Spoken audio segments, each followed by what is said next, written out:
Welcome back, students. In our last discussion, we did talk about the Ricardian theory of Rennes, in which we did learn how Ricardo defines Rennes, how Ricardo tried to explain how does this Rennes come into the picture.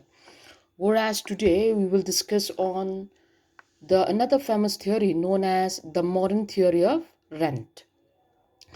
Here, the modern theory of rent or the modern economist, they do try to modify the Ricardian theory in two ways.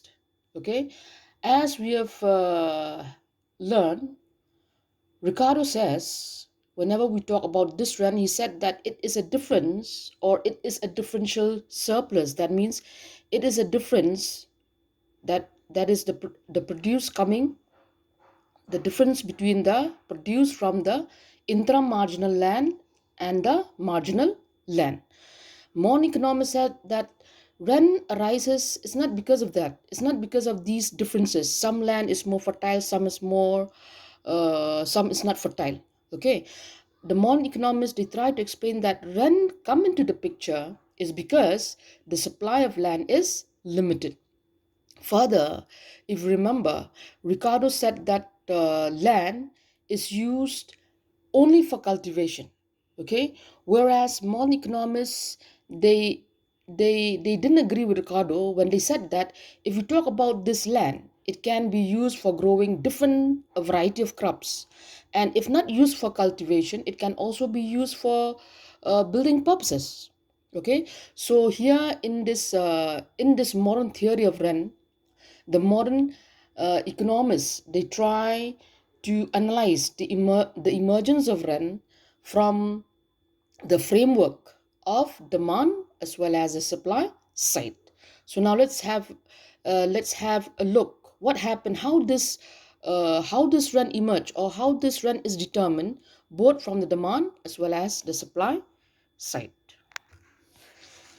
If we look from the demand side, the demand for land refers to demand by an individual farmer, an industry, or by the economy as a whole. And this demand that very much depends upon the marginal revenue productivity, which means a firm or a farmer will pay rent equal to the marginal revenue productivity of land.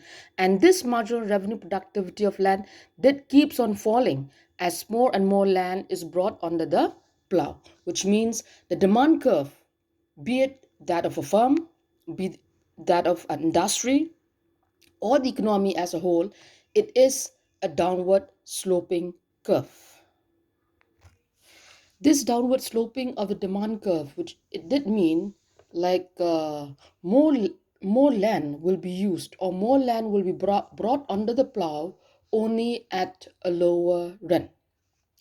And the demand curve of the industry for land is a sum of the demand curves of each and every firms. And the demand curve for the society comprises of the demand curves of all the industries using land. So now we can look from the demand side. That is, if we talk about the demand for land, it comes from all these particular area. That means it might come from a particular individual or a farmer. It might comes from the demand from the side of the industry or from the side of the economy. And yes, talking about their demand curves, be it the demand curve of a farmer or the demand curve of the industry or of a society, they're all slopes downwards, which means more rent more land will be used at a lower rent than at a higher rent. If we look at the supply side, that means from the supply point of view also, the supply of land, we need to take into consideration the supply of land from the point of view of a firm, from the point of view of an industry, as well as the economy or the society as a whole. And if we talk about the case of a particular firm or an individual farmer, the supply of land is considered to be perfectly elastic, and as such, we have a supply curve which is parallel towards the x axis. And for the industry, the supply of land is said to be less than perfectly elastic, and as such, always have the usual supply curve, which is upward sloping curve. That means by offering higher rent, more land can be withdrawn from other users to that particular use. But whenever we talk about an economy or a society, the supply of land is perfectly inelastic. Whether the rent is high or low, its supply remain unchanged. Therefore, the interaction of these two, that means the demand and supply of land, do determines the rent in a particular country or in a particular economy. So, yes, it is the role played by these two forces, that the forces of demand as well as the forces of supply for land, that determines rent according to the modern theory.